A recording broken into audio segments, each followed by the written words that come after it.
जिंदगी में खुद को कभी किसी का आदी मत बनाना, क्योंकि इंसान बहुत खुदगर्ज है।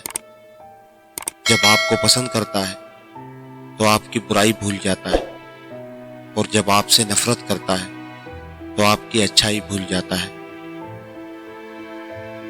अगर जिंदगी में आगे बढ़ना है तो अकेले रहना, अकेले लड़ना और अकेले जीना सीखो। वक्त पड़ने पे ये दुनिया किसी की नहीं बनती। ये दुनिया झूठों की है।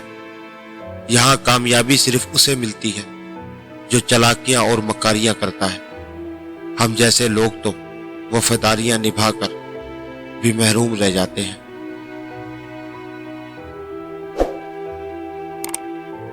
हर वक्त मिलती रहती है मुझे अनजान सी सजा। मैं तकदीर से कैसे पूछूं आखिर मेरा कसूर क्या है। गुजर तो सभी जाता है मगर भुलाया कुछ भी नहीं जाता।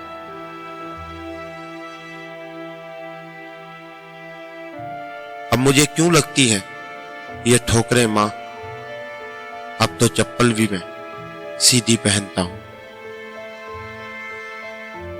हर इंसान में कोई ना कोई ऐब जरूर होता है, इसलिए दूसरों में ऐब निकालने से पहले ये जरूर सोचें कि फरिश्ता तो मैं भी नहीं हूं।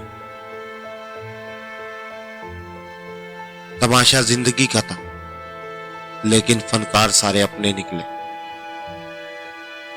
हर इंसान एक ही मिट्टी से बना है, बस फर्क इतना है कि कोई अंदर से खूबसूरत है तो कोई बाहर से। दुश्मन हमेशा अपनों से ही पैदा होते हैं, क्योंकि अपनों से ही अपनों की खुशियां और कामयाबियां बर्दाश्त नहीं होती।